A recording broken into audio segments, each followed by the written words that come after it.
The Senate Armed Services Committee is considering the nominations of two more people tonight. The hearing for Ronald Moultrie to become Undersecretary of Defense for Intelligence and Security and Mike McCord to become Undersecretary of Defense Comptroller was Tuesday.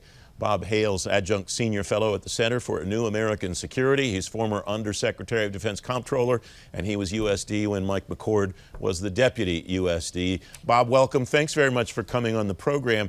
Chairman Reed began that hearing with a question to Mike about reform of the planning, programming, budgeting, and execution system. It sounded esoteric to me. What is that, and why is it so important that that's what Senator Reed wanted to lead with in asking questions of Mike?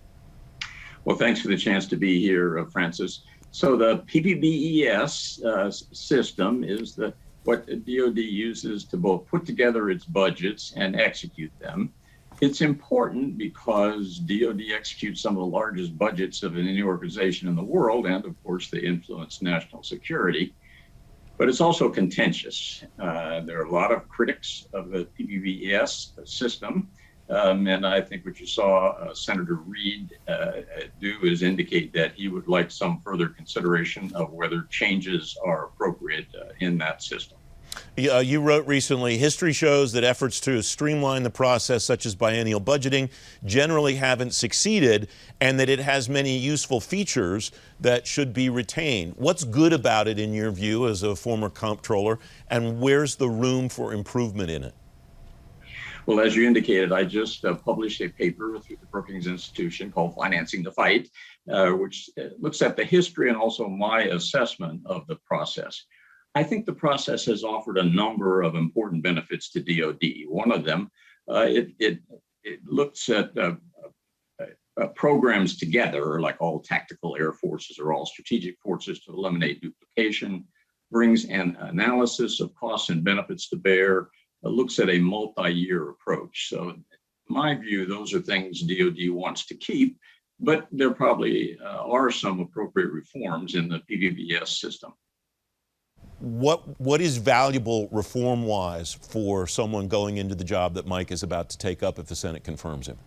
Well, there are a number of them, and I think they all revolve around flexibility. I mean, for example, Congress insists that all the money in the so-called operation and maintenance account, which is a day-to-day account for DoD, be spent in the year that it's appropriate. That leads to a year-end spending spree.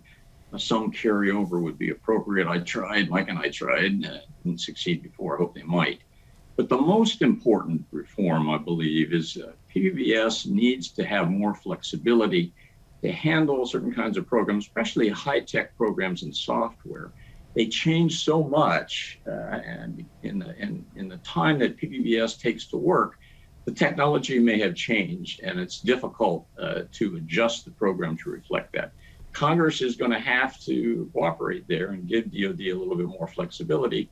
I hope if there is a debate over PPBES reform, that will be a centerpiece, some more flexibility, especially for high-tech programs and software.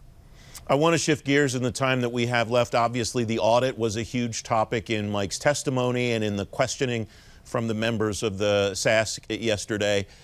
Is the audit, in your view, at a point in time sufficiently where continuing the momentum, obviously he's going to pay attention to it, obviously he's going to keep an eye on it, but is continuing momentum sufficient at this point, or does it need some kind of care and feeding from the comptroller office?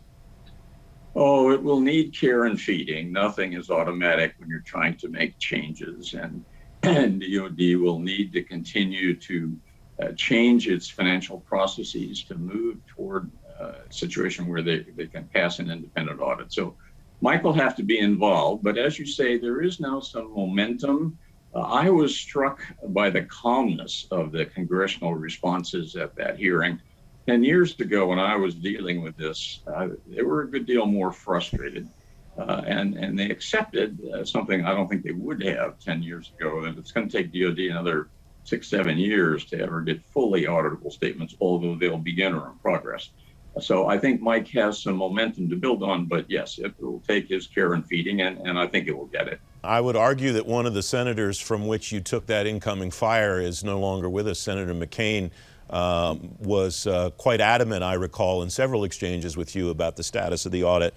I'm always curious after these hearings about the questions that didn't get asked. Did you come away from that hearing yesterday thinking, I wonder why nobody asked Mike about fill in the blank? Or do you think it was a pretty comprehensive view of the landscape that the USD comptroller will have to deal with? Well, that's a good question. Nothing comes immediately to mind. We haven't talked about it. I won't say a lot, but yesterday was a preview. That hearing was a preview of the budget debate that's about to take place with the Budget Control Act over in fiscal 22. The aperture will be open more widely. And you saw the Republicans pushing for 3 to 5% real growth. And the Democrats, although they didn't push for cuts yesterday, they did suggest efficiencies. No, I don't think so. I mean, there wasn't, if I was going to pick something that I kind of wish had come up, it would be this issue of flexibility in the programming and budgeting and execution, particularly in the execution portion of the process.